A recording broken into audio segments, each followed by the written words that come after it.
Let's talk about the CDC, and particularly, I want to play part of what Dan Jernigan had to say. He's one of the officials who quit after the Trump administration targeted this CDC director. Take a listen.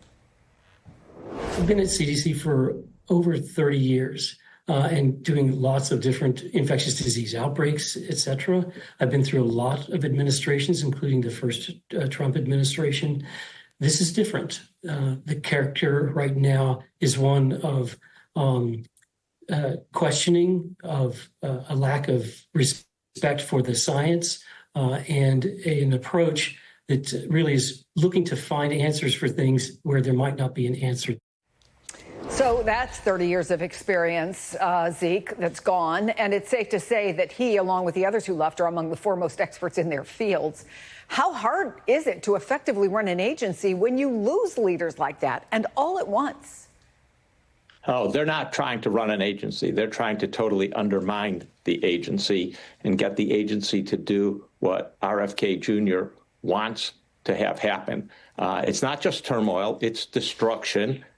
They have reduced the amount of data they have. They've pulled off their website data that the public could get. They are issuing guidelines about vaccinations that don't comport with the science. That's what led to this latest outbreak or the latest set of resignations. This is, I don't think we're at the start. I think we're well into the play here of dismantling the CDC as we know it. I think a lot of pressure has to be on Senator Bill Cassidy, who heads the HELP committee, that's Health, Education, Labor, and Pensions, and has oversight here. And he supposedly claims he got an ironclad letter from RFK Jr. before he voted for him for confirmation that he wouldn't disrupt vaccine policy and vaccine approvals. That is clearly RFK Jr. is disrupting it, trying to totally undermine the oversight of vaccines and the using science to determine which vaccines should go and which patients should get them. This is a very serious issue. Many thousands of Americans will end up being harmed by this. Some will even die.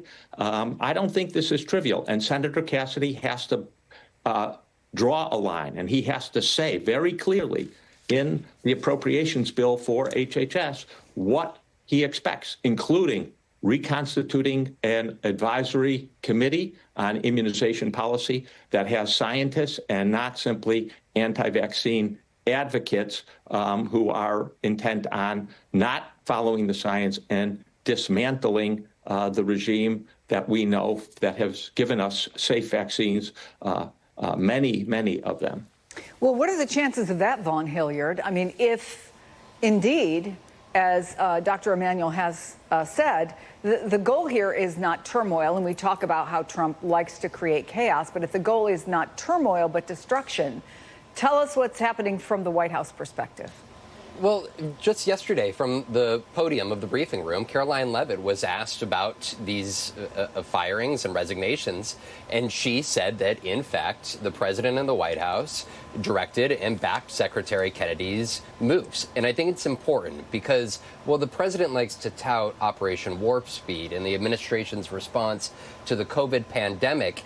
Ever since he began running in 2024 as a candidate with the endorsement and backing of Robert F. Kennedy Jr., he has sided consistently with him. And even in the week leading up to the 2024 election, Chris, from the campaign stage, he said that Kennedy would be allowed to, quote, go wild in his administration on health. And when it came to vaccines, he said that he was going to let him do, quote, whatever he wanted to. That is exactly 7 months in the type of power that he has handed Secretary Kennedy.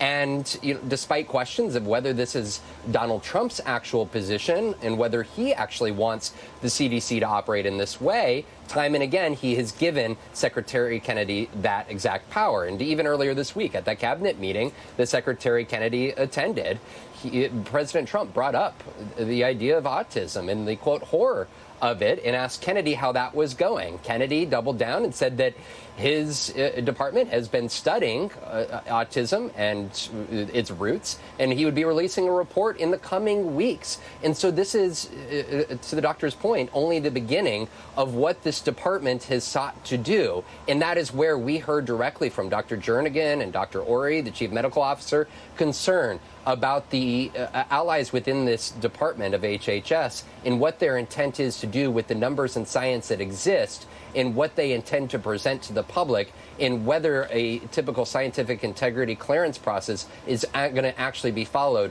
before they disseminate it largely.